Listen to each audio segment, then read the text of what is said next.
오늘의 본문 말씀은 사도행전 11장에서 11장 1절에서 4절까지입니다. 사도에 함께 합독하시겠습니다. 유대에 있는 사도들과 형제들이 이방인들도 하나님의 말씀을 받았다 함을 들었더니 베드로가 예루살렘에 올라갔을 때에 할례자들이 비난하여 이르되 내가 무할례자들 함께 먹었다 하니 베드로가 그들에게 이 일을 차례로 설명하여 아멘. 박민호 목사님 나오셔서 말씀 선포해 주시겠습니다.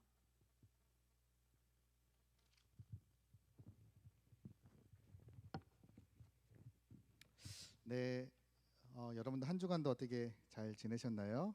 예, 이 무더운 날씨가 너무 오래 가는 것 같습니다. 네, 어제가 처서였나요?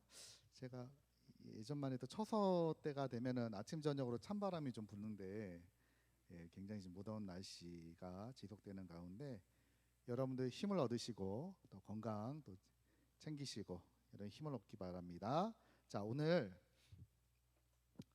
흐름이라는 제목으로 좀 말씀을 드릴 건데요.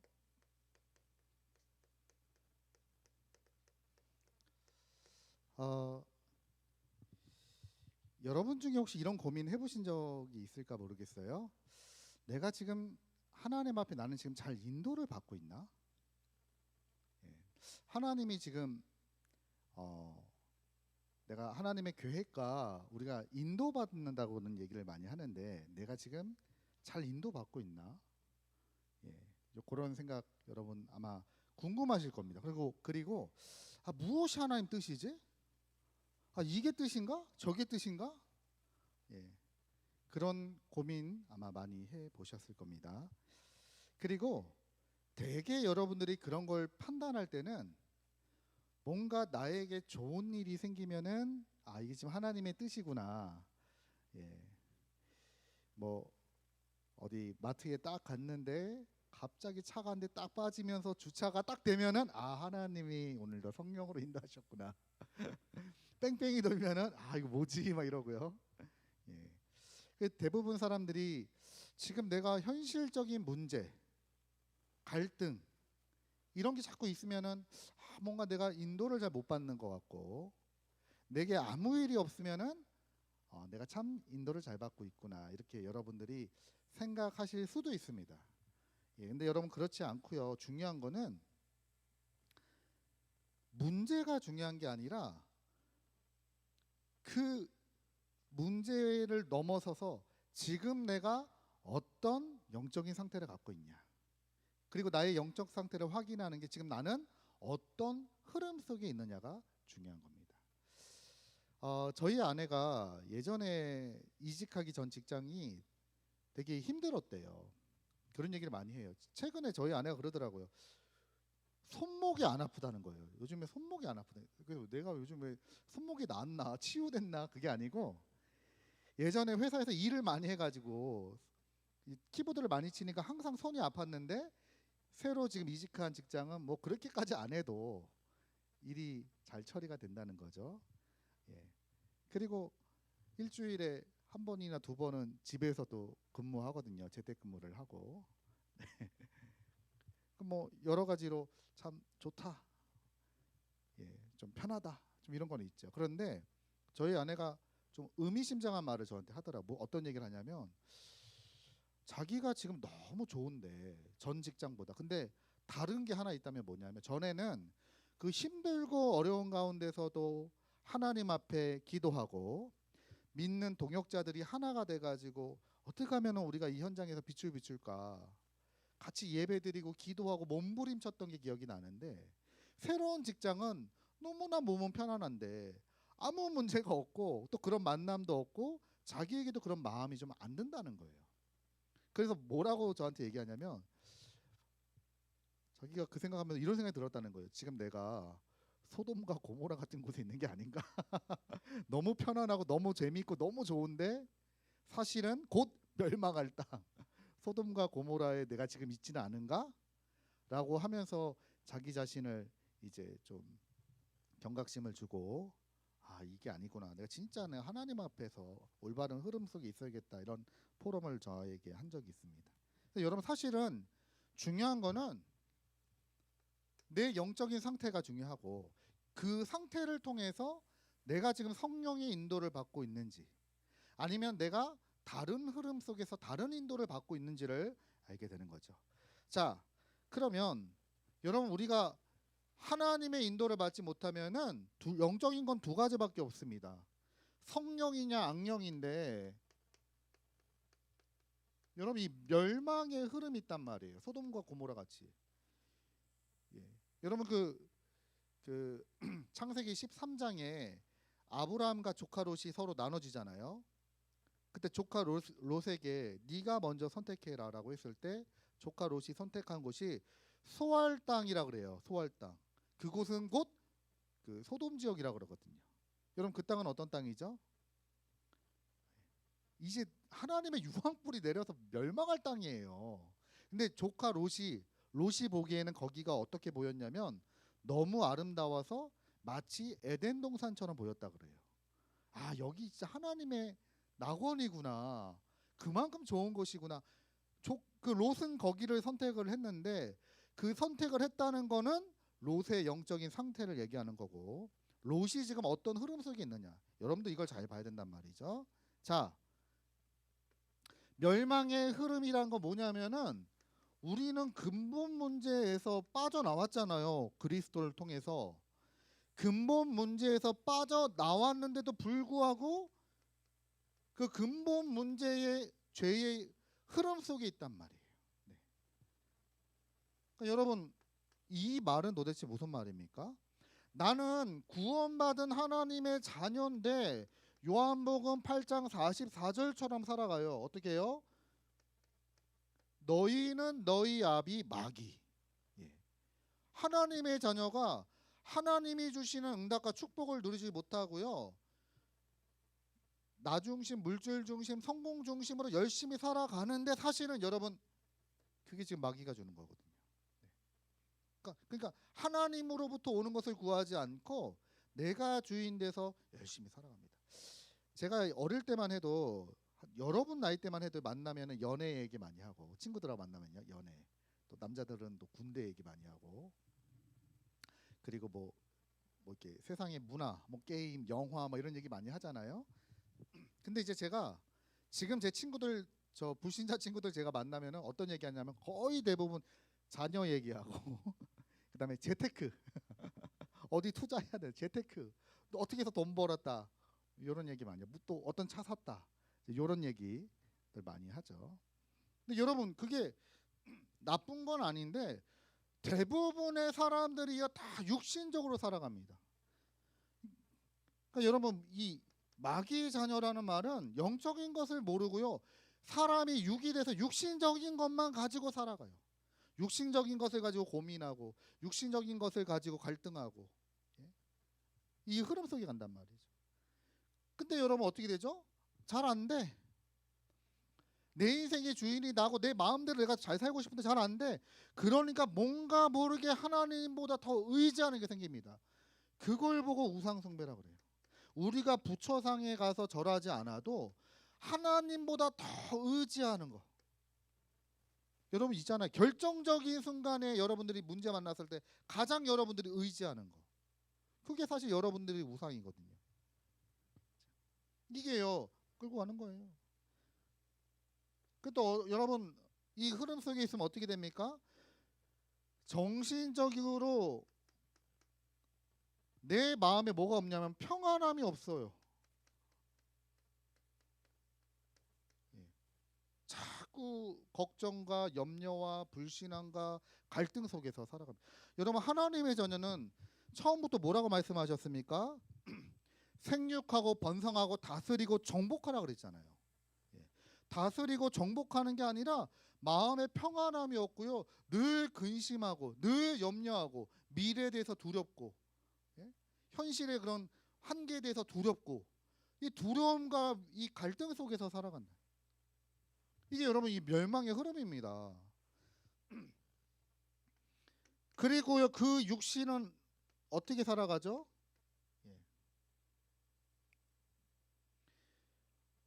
뭔가 나름대로 열심히 살아가 보는데요. 자세히 보면은 내가 뭔가에 집착하고요. 또 중독되기도 하고. 그리고 완전 세상적으로 타락해 버리기도 하고요. 하나님의 자녀들이요. 자, 이렇게 살아간단 말이죠. 그리고 다섯 번째로 어떻게 살아갑니까? 우리 인간은 반드시 내세가 있잖아요. 여러분, 우리 내세는 보장되어 있습니다. 오늘 오전에 목사님이 하신 말씀은 굉장히 중요한 말씀이에요. 내가 사명이 있다면 하나님 내 생명을 끝까지 책임지실 건데, 그렇죠? 근데 대부분의 사람들이요 살아가면서요 이 죽음에 대해서 두려움 가운데 살아간단 말이죠. 그리고 여섯 번째로 그 가문의 한계. 가정마다 가문마다 내려오는 영적인 흐름이 있고 문제가 있는데 그 한계를 벗어나지를 못해요. 그래서 부모님이 가지고 있는 그 영적인 그 짐이 예를 들어 뭐 가난이다. 자녀들도 계속 그게 계속 극복이 안 돼. 막 나름대로 열심히 몸부림 쳐보려고 하는데 안 돼. 그게 여러분 어떤 흐름입니까? 이 멸망의 흐름이란 말이에요. 그러니까 여러분 오늘 지금 우리가 읽은 말씀을 보세요. 여러분 지금 이 어떤 내용입니까? 지금 베드로가 사도행전 10장에 고넬료 집에 가서 복음을 전했어요. 복음을 전했더니 오늘 읽은 말씀 1절에 보니까요. 유대인의 사도들과 형제들이 이방인들도 하나님의 말씀을 받았다 함을 들었더니 베드로가 예루살렘에 올라갔을 때에 할례자들이 이것을 가지고 비난합니다. 그러면서 이르되 네가 무할례자의 집에 들어가 함께 먹었다. 네가 어찌 정통 유대인으로서 율법대로 행하지 않고 어떻게 이방인에게 가서 그들과 함께 했냐. 그래가지고 베드로가 그들에게 이 일을 차례로 설명하는데 사실 그 내용이 좀 약간 변명하는 것 같죠. 내가 안 가려고 했는데 막 하나님이 환상 보여주시고 그래서 여러분 실제로 사도행전 10장을 보세요. 10장을 읽어보시면 원래 우리 유대인은 이방인과 함께하는 게 아닌데 도대체 나를 무슨 일로 네가 불렀냐. 예? 이 말씀이 나오고 그러니까 여러분 베드로도 불편한 거예요. 야 원래 너희하고 나는 상종 안 해야 되는데 어찌 나를 초청을 했냐. 그랬더니 이제 고넬료가 막 얘기하잖아요. 내가 기도 중에 하나님께서 이렇게 말씀 주셨고 당신을 모셔서 복음을 들으라고 하셨습니다. 그래가지고 베드로가 그 말을 듣고 그들에게 말씀을 전하는데 말씀을 전함과 동시에 그들에게도 성령이 임하시거든요.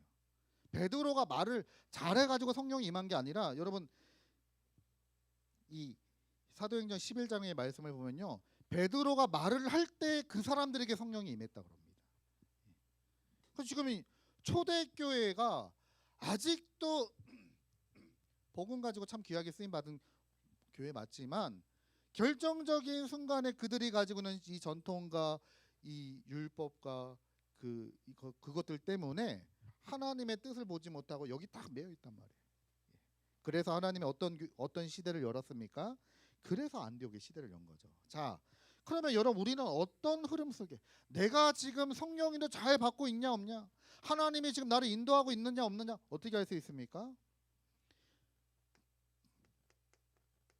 성령이 흐름 속에서 5가지를 보면 돼요. 첫 번째, 나는 지금 여러분 문제가 있다 없다가 아니라 나는 지금 하나님의 말씀이 성취되는 그 응답 속에 있느냐. 말씀을 주시면 하나님은 말씀을 성취하시는데 그 말씀의 성취 속에 내가 지금 있느냐 없느냐.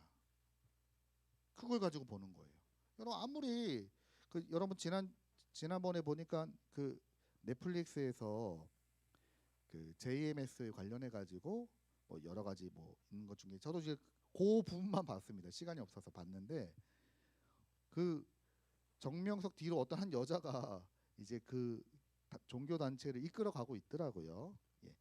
보니까 수만 명의 사람들이 수십만 명의 사람들이요. 그 사람이 막 울고 막 연기하고 하는데 막 거기에 감동받고 하더라고요. 여러분 그렇게 해서 사람이 모일 수도 있습니다. 근데 여러분 중요한 건 뭐냐면 우리는 자꾸 눈에 보이는 것을 가지고 판단한단 말이에요. 내가 지금 응답이 있다.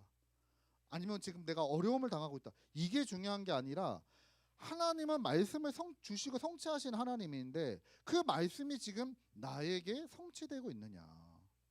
이거 보셔야 돼요. 그렇죠? 그리고 여러분이 기도의 행복함을 가지고 있냐. 기도의 누림. 예. 여러분 기도는 뭐죠? 누리는 거예요. 마치 카드 같은 겁니다. 카드. 네. 카드. 여러분 어디 갔을 때 카드 있으면 카드 쓰면 되잖아요. 저는 저기 카드 제가 잘 쓰는 카드 있습니다. 와카라고. 와이프 카드. 바로 전화 문자 어디야? 누구랑 갔어? 문자 옵니다. 잘 쓰고 있어요. 누리고 있어요. 아 우리 전도자를 대접했어. 와카. 있으면 쓰면 되잖아요. 여러분 만약에 있는데 내가 안 쓰고 굶어 죽었다. 그거 진짜 억울하잖아요. 그렇죠? 기도가 그런 겁니다, 여러분들. 하나님이 기도를 사용하라고, 기도를 통해서 보좌의 축복을 누리라고 우리에게 주셨는데 안 써, 안 해. 그러면 안 되잖아요. 그래서 기도는 누림이 맞습니다. 그래서 내가 지금 기도의 이 행복함을 가지고 있냐, 행복함. 막 복음 들을 때 기쁘고 예배 드릴 때 내가 막 살아나는 것 같고. 여러분 정상적인 신자면요 예배 드려라 말라 이건 틀린 거예요. 예배 드릴 때마다 이 말씀이 영적인 말씀이기 때문에 살아나게 되어 있습니다. 그리고 나의 삶이 이 세상 사람들처럼요 걱정하고 염려하고 근심하고 불신앙하는 게 아니라 나는 지금 증인의 삶을 살고 있냐. 아 진짜 하나님이 나와 함께 하셔.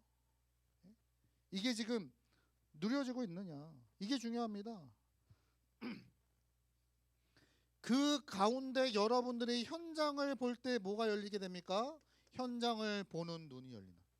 저 사람은 다 가지고 있는데 하나가 없구나. 근데 나는 다 없는 것 같은데 모든 걸 가지고 있구나. 현장을 보는 눈. 예? 그리고 여러분의 방향이 하나님이 가장 원하시는 땅끝까지 복음 증거하는 세계 복음화의 방향을 맞추고 있는. 내가 지금 여기 이 가운데 있느냐. 예.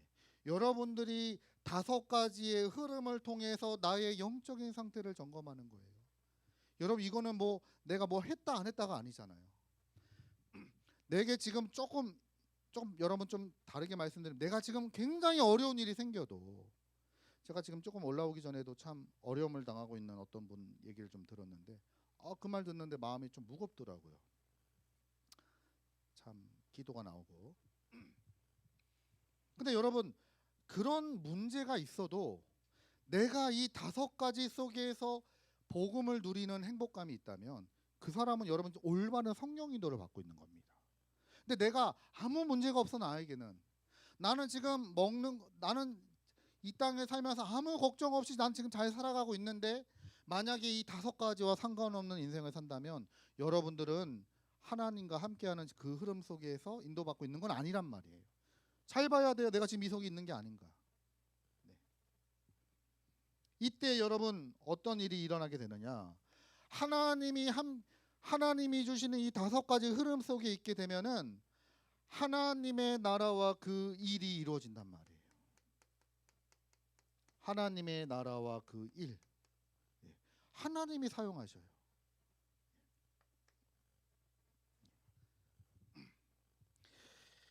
여러분 우리가 보통 그 다윗하고 비교하는 인물이 사울왕이잖아요. 우리가 보통 사울왕 그러면은 되게 막 악한 왕이고 나쁜 왕이고 나중에 자살하잖아요. 그래서 완전히 비참한 왕이고. 근데 여러분 성경을 가만히 읽어보시면 사울왕이요 어떤 존재냐면은 일단 외모가 남들보다 키가 월등히 큽니다.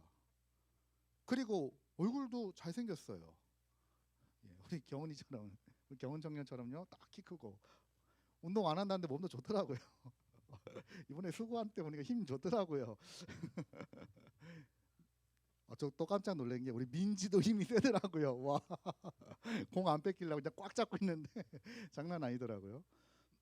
사울왕이 여러분들 키도 훤칠하고요. 외모도 뛰어난 사람이에요. 그리고 이 사람은 리더십도 있습니다. 예. 막 결단력도 있고요. 전쟁에 나가자 막 사람들을 막 모으는 그런 힘도 있었습니다.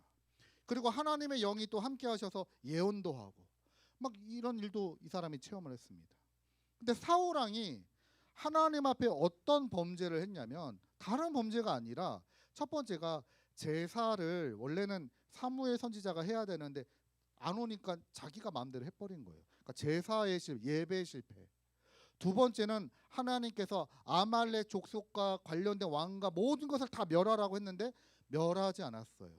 그래서 거기서 나온 말씀이 뭡니까? 순종이 제사보다 낫다.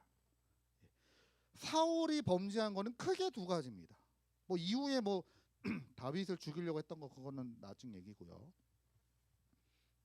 그러니까 인간적으로 보면은 여러분 사울 왕은 인간적으로 굉장히 훌륭한 왕이에요. 굉장히 멋있는 사람입니다. 매너도 있고요.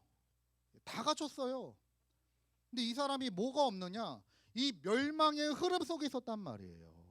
이 사람은 하나님이 쓸 수가 없습니다. 근데 여러분 오히려 다윗은 어땠죠? 다윗은 사울보다 더 부끄럽고 창피하고 못난 행동을 했잖아요. 예. 우리아의 아내 바세바를 취하기 위해서 그 결혼한 사람을 쉽게 말하면 간음 아닙니까? 간음. 결혼한 사람이 자기 배우자가 아닌 다른 대상자와 성적인 관계를 하는 걸 보고 간음이라고 합니다. 간음했어요. 그리고 그 간음의 사실을 은폐하기 위해서 그 장군을 죽였단 말이에요. 전쟁터에 보내가지고 죽이고요. 나중에 다윗이 나라가 좀 잘 됐을 때 인구조사 시켜가지고요. 하나님께 영광을 올리기보다 자기 영광을 드러내다가 그 사건으로 7만 명이 죽게 됩니다. 전염병으로. 인간적으로 보면 여러분 분명히 다윗이 더 큰 범죄를 했죠. 아니, 여러분 얼마나 부끄럽습니까? 남의 여자를 간음하고 그 남편을 음모를 꾸며서 죽이고 거짓말로 덮어버리고 그건 진짜 말이 안 되는 행동이죠. 이 말은 그렇게 해도 된다 안 된다 이 말씀을 드리는 게 아니라 그럼에도 불구하고 둘 사이의 결정적인 차이가 뭐냐? 다윗은요 하나님 앞에서요 이 흐름 속에 있는 사람이었어요. 범죄했을 때도 회개합니다. 내가 하나님께 범죄했습니다. 그리고 다윗은요 항상 하나님이 원하시는 것을 마음에 두고 그 소원을 두고 인도받았던 사람이에요. 그래서 왕이 되자마자 언약궤 찾으러 가죠. 나라가 안정되니까 하나님의 언약궤가 머무를 성전 지을 준비를 하죠. 사울 왕은 살아생전에 그 훌륭한 왕, 인간적으로 볼 때 훌륭하지만 한 번도 하나님의 언약궤를 찾아가지 않아요. 기랏 여아림이라고 하는 곳에 20년 동안 버려졌는데 그걸 찾으러 안 가요. 자기가 왕이 됐을 때. 그 말은 무슨 말이죠? 하나님의 언약과 전혀 상관없는 흐름 속에 있었단 말이에요. 자, 그래서 이 5가지 흐름 속에 있어야 하나님의 나라가 임하고 하나님이 그 사람을 통하여 그 일을 이루어 나가시는 겁니다. 그래서 여러분 창세기 37장 1절에서 6절 여호와께서 요셉과 함께 하셨다. 이 사람에게 하나님이 함께 하심이 누려지는 거예요. 출애굽기 4장 20절 모세의 그 연약한 지팡이가 이 5가지 흐름 속에 들어갔을 때 무엇으로 바뀝니까? 하나님의 지팡이로. 하나님이 물어보시죠. 모세야 네가 가지고 있는 게 뭐냐? 지팡이 있습니다. 나이 80이 될 때까지 모세가 평생 모은 재산이 뭐냐? 그 지팡이 하나예요. 내세울 게 아무것도 없어. 그 연약한 그 지팡이가요 하나님의 능력의 지팡이로 바뀌죠. 이 5가지 흐름 속에서 여러분 사무엘상 3장 19절입니다. 사무엘이 자라매 그의 말이 하나도 땅에 떨어지지 않았다. 하나님이 사무엘의 입술을 통해서 선포되어지는 말씀을 응답하시고 성취하셨다. 여러분 이게 어떤 일입니까? 하나님의 나라와 그 일이 임하는 거예요. 여러분의 말이 성취된다면 얼마나 참 대단할까요? 그렇죠? 말하지 않겠습니다. 좋은 얘기. 자, 그리고 사무엘상 16장 13절입니다. 이날 이후로 여호와의 신이 다윗에게 기름 뿔병 부었을 때 하나님이 그때부터요 하나님의 영이 그냥 충만하게 다윗에게 임했다.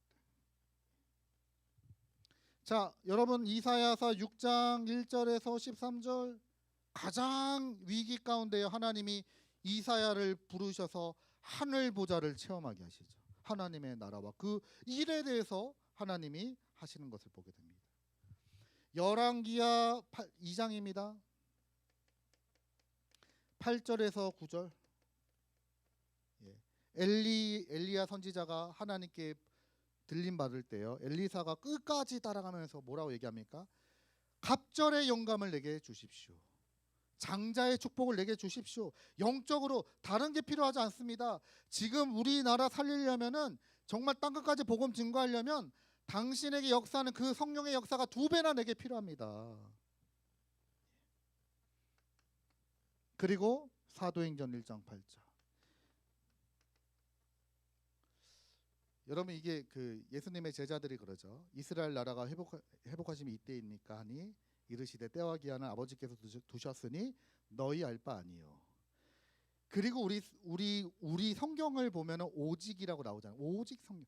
여러분 그 원어나 다른 성경을 보면요, 영어 성경을 보면은 only라고 나오지 않고 but이라고 나와요. 그러나 성령이 너희에게 임하시면, 그게 무슨 말입니까? 너희들이 이 가운데서 아무리 몸부림쳐도 안 되는데 그러나 성령이 너희에게 임하시면 너희가 땅끝까지 증인되리라. 힘으로 능으로 되지 않고 나의 신으로 되느니라.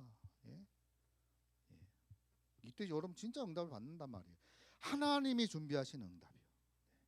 그러니까 여러분 이거는 불신자들이 말하는 응답 말고요. 진짜 하나님이 준비하신 응답과 축복을요, 이 5가지 흐름 속에서 확인하게 되는 겁니다. 그래서 여러분 한번 점검해 보시기 바라요. 내가 지금 어떤 흐름 속에 있느냐. 나에게 가장 지금 고민이 되고 염려가 되는 게 뭐냐. 자, 그러면 우리는 어떤 인생을 삽니까? 우리는 이 일의 증인이다. 증인으로 살아가는 거예요. 여러분 하나님의 자녀들은 다 증인입니다. 제가 이번 주에 제가 아는 한 목사님을 만나가지고 얘기하는데 굉장히 젠틀하신 분이에요. 근데 이제 얘기하다 보니까요, 막 어떤 얘기하냐, 이거 지금 얘기하는 거예요. 네. 막 지금 문제가 어떻고 자기 문제가 없고 자기 교회 문제가 어떻고, 네. 응답 받을 수가 없어요. 자꾸 그런 얘기하는 사람은 응답 받을 수가 없어요. 그렇죠? 문제 얘기하는데 무슨 응답을 받습니까? 그 속에 하나님이 준비하신 게 무엇인지 믿음 속에서 결단하고 나아가야 될 거 아닙니까? 그렇죠? 제가 그게 딱 보이더라고요. 그래서 형님 저기 좀 정신 좀 차리라고. 친하니까. 아니 형님 우리 전도자 아닙니까? 전도자. 한 번 사는 인생인데 조금 어려우면 어떻습니까? 한 번 사는 인생 하나님 앞에 우리가 영광 올려드리고 전도제자의 길을 가져야 되지 않겠습니까? 네. 네. 그렇습니다, 여러분들. 여러분 우리가 단 한 번을 살아도 우리 한 번뿐인 인생입니다. 예? 진짜 하나님이 주시는 응답과 축복 우리가 누려야 되지 않겠습니까? 전도제자의 축복을 누려야 되지 않겠습니까? 여러분 한 사람을 통해서 가정이 살고 가문이 살고 여러분을 만나는 사람들이 살아나고 재앙과 저주 속에 빠져 있는 사람들이 살아나고 여러분 그래야 되지 않겠습니까? 예.